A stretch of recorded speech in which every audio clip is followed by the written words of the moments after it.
And then I'll start going to specific questions about your ancestors, our ancestors, about what you can recall from your childhood, what you were told by your parents, and what you know of aunts and uncles and cousins and so forth, from really aunts and uncles. It's just really aunts and uncles, and what they told you about Alex and Margaret. Is that pretty much it? And anything that you all remember that you thought was really important or unique when you were growing up?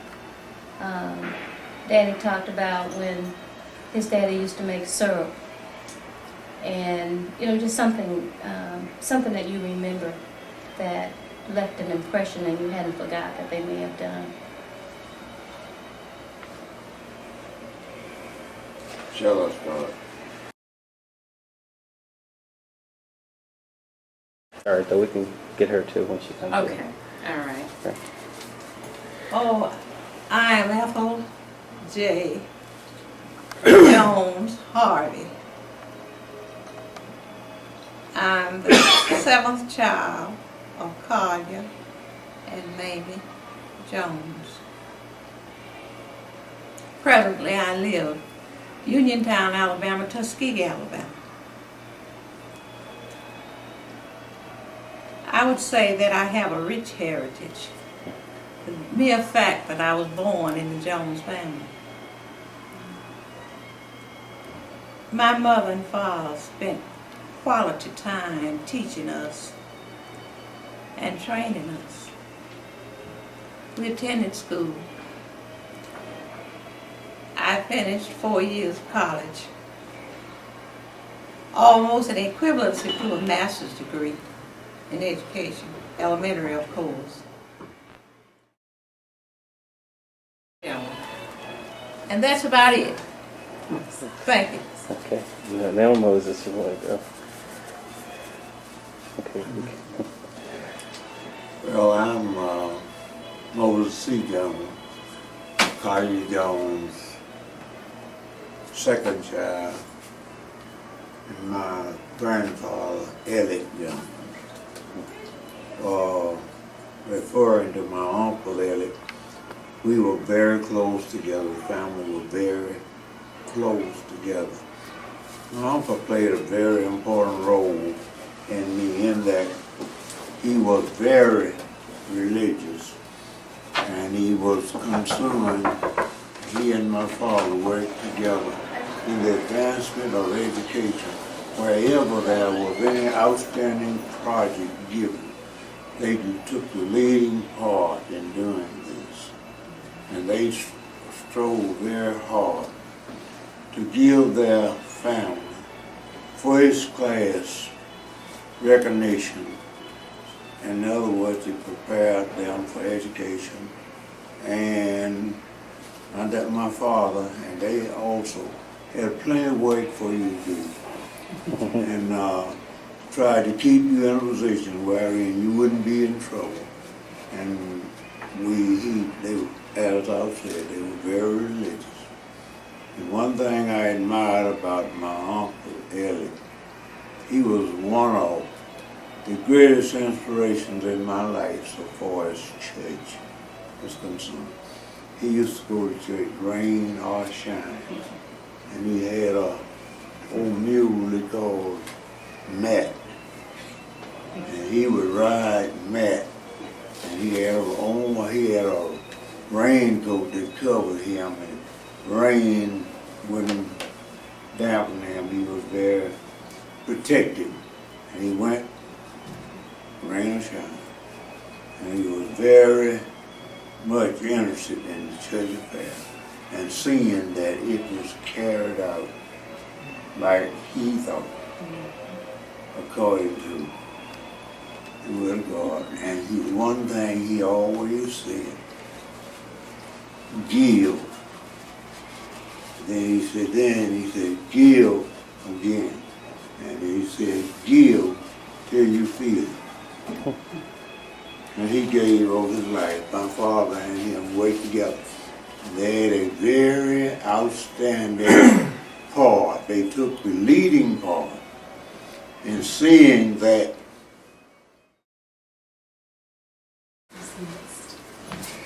Would you like to state your name and how you relate back to Alex and Margaret Jones and something about your life where you live now? Gee. I was originally Bertha Mae Jones, which I never did like. And in school was known as Billy, so I took the name. So I am Billy Jones Johnson von Blassingame, and I'm number 6 in Talia and Mamie Jones family. And gee, it's so difficult to tell how I relate because I'll think of a million things after I get out of here. But it's something very interesting that I sometimes tell people and never forget. I remember my mother saying, Mamie saying, about the grand patriarch, Alex Jones Sr., that she was on her way as a young woman down to Demopolis on the train to visit her Aunt Mamie Larkin. They had a mortuary down there. And my mother said that she got in Uniontown on the train and it stopped there. And there were people who got on. And she said she's looking out of the window and she saw this black man with white shirt and dark suit and several samples of cotton under his arm. And said she asked one of the persons who got on the train there, who's that man there? And the person replied, that's old man Alex Jones. He owns half of Marengo County. So she says that's the only time that she saw her father-in-law, who she had no idea that somewhere she would meet our father later on in life. She didn't even know him. And I think she said it was something like about 7, 8 years down the road that she met her husband. And by then, Alex Jones Sr. was dead. And Grandma Margaret, we all called her. Mama called her Mama Jones. And she always called her thing for the most part. Belonged to Ari and did Yeah. part of it. Okay, all right. Now, why don't we have John. Right, Okay. go to your name and family Okay. relationship and tell your I part of am the the story. 4th child of Cartier and Mamie Jones. My name is John Ed Jones. I'm not going to go through the same thing, repeat the same thing they did, because it'll just take more time. But I remember several things that we were taught and told. Little things like, you know how old people used to have sayings, they would say, you know, my mom, don't lie and don't steal. Right. So if you steal and keep from getting hungry, keep from being hungry. And if you tell a lie, tell it to keep peace. And my daddy said, I remember and I say it over often, I probably won't leave my children no money, but I want to give them an education. So when they get there, they'll be ready. And he tried, I believe, all of us can vouch for it, all my sisters and brothers, to make a doctor out of my oldest brother. But Sam, I don't think wanted to be a doctor. He chose to be something else. And he always said he wanted a doctor in the family. And he finally got one. Moses Jones, Jr. And so he'd get to talking about that. And like people died, they doing what we know. He said, oh boy, that boy gonna be a doctor. So I won't go on because they have just about covered everything. Thank you. Well, we will come back. There are other questions. And now I'd like to move to, Okay, my name is Ulysses Simpson Jones, the 8th child of Eric Jones, and the 6th child of Eric and Ella Jones. I remember my daddy was very, very strict. He believed in telling the truth, just like we just got through saying. You never lie. And I remember I got the worst whooping I ever had was by lying. And he always said, if you lie, you'll steal. So they were strict about that. You just don't lie to them. And I learned that very, very early. And he also learned us how to wait. My dad had a saying that you don't eat no idle bread. That means every meal you eat, you should have earned it. You've done something for it.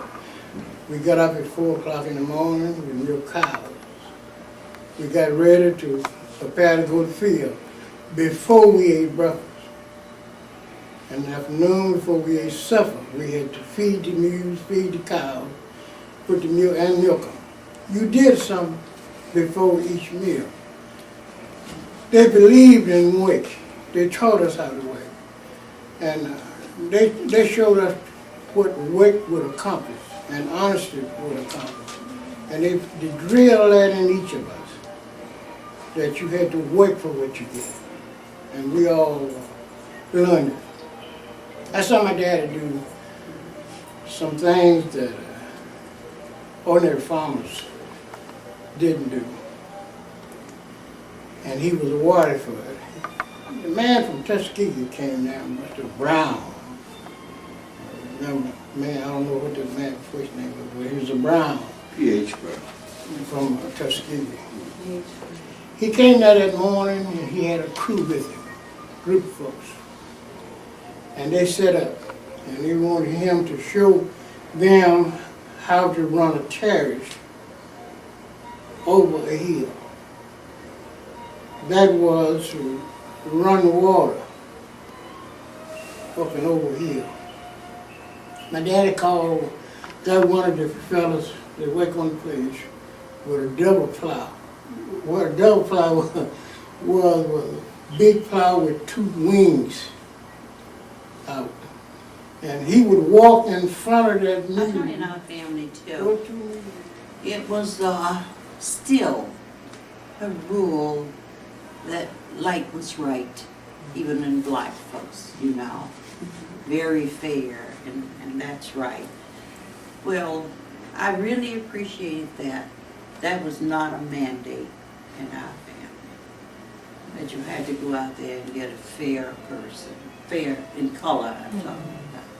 And I know when it started breaking down, when I was getting ready to go to college, and thinking about what they like to say now, traditionally black colleges. There were a couple I didn't particularly want to go to because I felt a little dark to fit in.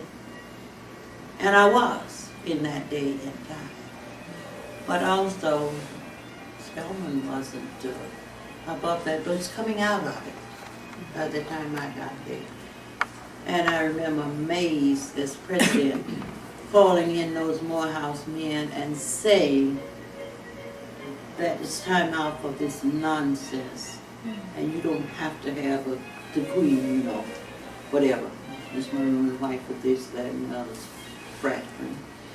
The high yellow as we used to call it, black people. But I'm saying this, and I know that has no relevance talking about the family, but that was never a requirement in our family, to reach for color. Of course now, you know, our father was ebony, handsome man as he was. He was quite dark. So I guess we just got used to it. It was never one of those, and yet it was very common. I know plenty of families where, you know, they just could not bring a dark woman or a dark man in that family. Then I would like to rise up a little bit and think, I thought about something, you know, while I'm sitting here talking. Okay. About how my dad and the Joneses really, back in Chicago, believed in education. Their high school, and when they give Moses, you all know about this. I know, When they got ready to build the high school in Uniontown, Alabama, they come together with a group of Neil Roy and a bunch of others. No. He wasn't them. Jim Gordon, Jim Gordon. Bill White.